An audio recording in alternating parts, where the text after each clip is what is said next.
March has terminated, ready for its rally. Jane Hughes is there. Jane, what's happening? Jane, obviously a problem there. Here now, so these are about 2 or 3. Sorry, Jane, we can sort of see you, but you keep freezing. There's a problem with the picture. We can hear you a little bit, but I think we'll sort that out and go back to Jane once it's up. But that's the Trade Union Congress March. We saw aerial shots of before. Very peaceful march in cooperation with the police. Finished at Trafalgar Square, ready for its traditional rally with a number of MPs ready to address it. We'll go there live as soon as we've sorted the link out. Meanwhile, many local councils are failing to cope with the growing number of potholes in their roads. That's according to a survey by the Institution of Civil Engineers. It says many of Britain's roads are in a poor condition and the problem's getting worse. But local authorities say it could cost more than £7 billion to clear the backlog of repairs. Road cones are the bane of any driver's life. But today's survey suggests there need to be a lot more of them if we're to halt the deterioration of our roads. The backlog of maintenance work is growing steadily in 3/4 of the country. It means more potholes in roads and pavements, more broken traffic lights. Money may not be the main problem.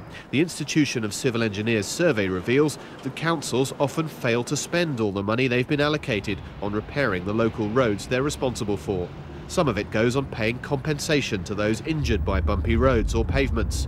Poorly maintained roads can make life extremely unpleasant for elderly and disabled drivers, and those of us with a bad back. Lack of qualified managers to oversee the repair work is contributing to the problem. The government admits to being concerned about the current condition of the roads. It says more money than ever has been allocated to road repairs, £31 billion in the next 10 years. But eliminating the backlog of work could well take that long. Until then, drivers will have to get used to a rough ride. Tom Simons, BBC News. Right, we'll be back at Trafalgar Square or somewhere in London shortly, we hope.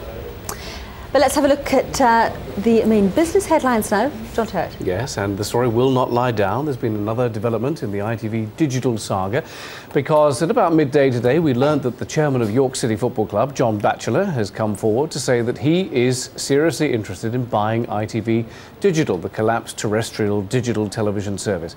He claims that he has the financial clout to pull off a deal. We have the money to do it. We have some city investors interested in our proposal. We would want some level of comfort from the ITC that they would be prepared to look favourably on our proposals, or we would want to buy or enter a preferred bidder status for the assets of ITV Digital. And on either of those bases, we could proceed almost immediately. John Batchelor. Well, our business correspondent Hugh Pym spoke to Mr. Batchelor, and Hugh says the bid must be taken seriously, but there are many as yet unanswered questions. He says he has city backers, but of course, who are these backers? We don't know. There are a lot of ifs you heard there. Of course, it's all in the hands of the Independent Television Commission, the regulator now, so he's looking for some sort of guidance from them. He may not get it. He may have to go to the administrators and buy the set-top boxes and the subscriber lists and then apply for a licence. So a lot of ifs and buts in all that, but I mean, it's the first person who's actually come forward saying they're interested in buying something out of all this. Elsewhere, profits have slumped, debts have soared, and shareholders are to get less money at Scottish Power. Profits have dived by more than a tenth over the last year to £567 million. Scottish Power supplies 3.5 million homes with gas and electricity here in the UK, but 2/3 of its business is now in the United States. Meanwhile, shareholders are getting no money at all at the chintzy cushion and curtain seller, Laura Ashley. The company's sales rose by 6% over the last year, but its profits were almost flat at £8.6 million. No such gloom down the road at Matalan, even though it's raining in that shot. Profits there have soared by almost a third over the last year, topping the £100 million mark for the first time. It made, in fact, £107 million in profit, and Matalan says it is the best-kept secret on the high street. The hotel and leisure company Whitbread is making less money, but only because of a massive shake-up that's transforming its business. Whitbread, when I was growing up, was a serious brewer. These days, it's the company with no beer because it's sold off its breweries and most of its pubs to concentrate on restaurants, hotels and leisure companies. That pub sell-off has pulled profits down to £213 million. But if you ignore the pubs, then underlying profits are ahead by nearly 8%. Other news now, and the economic think tank, another economic think tank, has told Gordon Brown that his budget figures don't add up. This one is the National Institute for Economic and Social Research, and it says that the Chancellor will need further big tax rises to plug a £15 billion hole in the public finances. Earlier this week, the Ernst & Young Item Club also said that there was a hole in the government's purse. The economist there said the Chancellor would have to raise taxes again or borrow more to meet his promises of extra spending on the health service.